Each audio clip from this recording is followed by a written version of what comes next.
कुछ वक्त पहले की बात है। एक गांव में बंसी नाम का दूध वाला रहता था। बंसी के पास गाय और भैंस थी, जिसका दूध निकालकर वो बेचता था और उसी आमदनी से अपना घर बार चलाता था। गांव में बंसी का बहुत नाम था, क्योंकि वो ईमानदारी से अपना दूध बेचता था। वो अपने दूध में बाकी दूध वालों की तरह मिलावट नहीं करता था। बंसी काफी उदार दिल का था और अपनी गाय और भैंस का बड़ा ख्याल रखता था। बंसी अकेला था, तो उसे ज्यादा आमदनी नहीं चाहिए होती थी अपने जीवन निर्वाह के लिए। तो बंसी हर रोज अपनी कुछ आमदनी बचा के अपनी पुरानी पुश्तैनी पेटी में रखता था, ताकि जरूरत के समय वो आमदनी उसके काम आ सके। ऐसा ही काफी दिनों तक चलता रहा। बंसी ने अपने भविष्य के लिए अच्छी आमदनी जमा कर ली थी। अरे वाह, मालिक की मेहरबानी से मेरे पास तो बहुत अच्छी आमदनी बची हुई है। थोड़ी आमदनी मैं और जोड़कर अपने लिए एक घर ले लूंगा अच्छा सा, और मेरी इन गाय और भैंसों के लिए अच्छी सी गौशाला भी बनवा लूंगा। चलो, अब रात हो गई है, चलकर सोना चाहिए। अपनी कमाई हुई आमदनी पेटी में पुरानी आमदनी के साथ रखकर बंसी सोने चला गया। और उस रात एक चोर उसके घर आया और उसकी पेटी में से बचाई हुई आमदनी लेकर चला गया। जब सुबह बंसी उठा तो उसने देखा कि उसकी पेटी खुली पड़ी है। जब नजदीक जाकर उसने देखा तो उसे पता चला कि उसकी आमदनी कोई चुरा कर भाग गया है। बंसी के तो होश ही उड़ गए थे और वो रोने लगा। उसे समझ में नहीं आ रहा था कि अब क्या किया जाए। उसने सालों की मेहनत करके जो आमदनी इकट्ठा की थी, वो कोई एक रात में चुरा कर ले गया। वो घर उदास बैठा ही था कि उसके वहां उसका मित्र रामू आया, जो बंसी से दूध खरीदता था। अरे, आज तो सुबह आया नहीं? हाँ, मैं तेरी राह देख रहा था। आया क्यों नहीं आज? तबीयत तो ठीक है तेरी? रामू, आज मेरे पास दूध नहीं है। आज तुम कहीं और से दूध की व्यवस्था कर लो। अरे अरे अरे, क्या हुआ? बताओ, इतने उदास क्यों हो? क्या बात हुई? मैंने इतने साल कड़ी मेहनत करके जो आमदनी इकट्ठा की थी, वो कोई एक रात में चुरा कर भाग गया। क्या मतलब हुआ मेरी इतने साल की मेहनत करने का? अरे भैया चुप हो जाओ। इस वजह से क्या तुम दूध बेचना बंद कर दोगे? हाँ, ये तो कोई बात नहीं हुई। तुम ऐसा करो, राजा अकबर से मिलो जाकर। वो चोर को जरूर ढूंढ देंगे और तुम्हारी मदद भी करेंगे। एक दूध वाले की मदद करने के लिए राजा अपना कीमती समय क्यों देंगे? बंसी, उन्होंने एक न्यायालय का निर्माण किया हुआ है, जहाँ छोटे मोटे विवादों का समाधान किया जाता है। मुझे यकीन है कि तुम्हें वहाँ न्याय जरूर मिलेगा। हाँ, सच कह रहे हो? हाँ, ठीक है, मैं जाता हूँ। बंसी के मुख में हल्की सी मुस्कान आ गई। उसी दिन जाकर बंसी राजा अकबर से मिला। अपना परिचय दीजिए। मैं आपके ही राज्य में रहने वाला एक छोटा सा दूध वाला हूँ। ऐसा क्या हो गया है कि एक दूध वाले को हमारे न्यायालय की सीढ़ियां चढ़नी पड़ी? सरकार, मैं बड़ी उम्मीदों के साथ आपसे मिलने आया हूँ। वो सब तो ठीक है, आप हमें अपनी समस्याएं बताएं ताकि हम उसका निवारण कर सकें। जहांपना, मैं कई सालों से दूध का व्यापार करता आ रहा हूँ। मेरे पास एक गाय है और एक भैंस है। उनके दूध को बेचकर मैं अच्छे से अपने जीवन का निर्वाह कर रहा था, पर तभी कुछ ऐसा हुआ मेरे साथ कि मेरी हिम्मत टूट गई।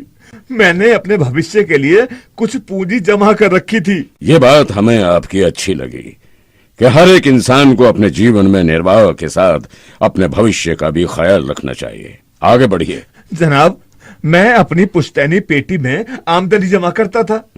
कुछ समय में मुझे अपने लिए एक अच्छा घर और अपनी गाय भैंसों के लिए अच्छी सी गौशाला लेनी थी, पर कल रात कोई आदमी चोरी करके वो सब कुछ ले गया। आपको कब पता चला कि आपकी आमदनी चोरी हो गई है? हुजूर, मैं सुबह जैसे ही गाय और भैंस का दूध निकालने के लिए उठा, मैंने देखा कि मेरे घर का दरवाजा खुला हुआ है। मैं घबरा गया और भागते हुए मैंने सबसे पहले अपनी पेटी को देखा। मैंने देखा कि पेटी का ताला टूटा हुआ है और अंदर मेरी सारी जमा की हुई पूंजी गायब है। ये तो भाई परेशानी वाली बात है। क्या तुमने कभी किसी से अपनी जमा पूंजी का जिक्र किया था? नहीं जनाब, मैंने कभी किसी से जिक्र नहीं किया था। किसी को मेरी पेटी के बारे में कुछ भी नहीं पता था। बीरबल, जी। हम चाहते हैं कि आप इस समस्या का हल निकालें, हमारे राज्य के दूध वालों की मदद करें। जैसी आज्ञा जहांपना। हाँ तो भाई, क्या नाम बताया आपने अपना? जी जनाब, मेरा नाम बंसी है। तो भाई बंसी, तो आपको किस पे शक है? किसी पे नहीं है। बंसी जी, आप अपने चौकीदार और आसपास के रहने वाले सब लोगों को दरबार में कल हाजिर कीजिए, ठीक है? जैसा आप कहें जनाब। दूसरे दिन बंसी ने अपने आसपास में रहने वाले कुछ लोगों को बुलाया और चौकीदार और उसके घर में काम करने वाले कुछ और लोगों को भी उसने दरबार में पेश किया। बीरबल, जी हुजूर। तो अब क्या कहना है आपको? क्या आपने चोर को पकड़ लिया है? क्या आपको पता है इनमें से कौन चोर है? नहीं जहांपना, पर मेरे पास एक तरकीब है। मेरे पास कुछ जादुई लकड़ियां हैं। मैं ये लकड़ियां इन सबको दूंगा। जादुई लकड़ियां? ये तो बड़ा दिलचस्प है। तो ये बताओ बीरबल, ये लकड़ियां तुम्हारी मदद कैसे करेंगी चोर को ढूंढने में? जहांपना, कल सुबह हम इन सबको लकड़ियों के साथ बुलाएंगे। जिसने भी चोरी की होगी उसकी लकड़ी अपने आप 1 इंच बड़ी हो जाएगी, और जिसकी लकड़ी 1 इंच बड़ी है बस वही चोर है। बहुत खूब, बहुत खूब। मैं भी ये जादू देखना चाहता हूं। कल सुबह आप सब लोग यहाँ पर इस लकड़ी के साथ हाजिर होंगे। जी हुजूर। जी जी हुजूर। हुजूर। जी हुजूर। जी हुजूर। दूसरे दिन न्यायालय में सब अपने समय से हाजिर हो गए थे। बीरबल ने सबकी लकड़ियां इकट्ठा करना शुरू किया। सबने अपनी लकड़ियां दे दी और विचार कर रहे बीरबल से अकबर ने कहा, हाँ तो बीरबल, कौन है गुनहगार? क्या पता चला आपको इन जादुई लकड़ियों से? जहांपना, मैंने चोर को ढूंढ लिया है। ये चौकीदार ही चोर है। नहीं जहांपना, मैंने कुछ भी नहीं किया। बीरबल, आप इस नतीजे पर कैसे पहुंचे? जहांपना, ये कोई जादुई लकड़ियां नहीं है। ये पेड़ से एक ही माप में काटी हुई साधारण सी लकड़ियां हैं। जब मैंने कल बोला कि जो भी चोर होगा उसकी लकड़ी अपने आप 1 इंच बड़ी हो जाएगी, तो ये चौकीदार ने डर कर इस लकड़ी को 1 इंच काट दिया, ताकि जब ये 1 इंच बड़ी हो जाए तो बाकी लकड़ियों के समान ही रह जाए। बहुत खूब, बहुत खूब। भाई वाह वाह वाह वाह वाह वाह भाई वाह वाह। ऐसे मुद्दे हल करने में तुमसे अच्छा कोई नहीं हो सकता। हुजूर। इस चोर को पकड़ लिया जाए और इसे कारावास में डाल दिया जाए, और तुम अब बंसी का सारा चुराया हुआ धन वापस कर दो। महाराज की जय हो।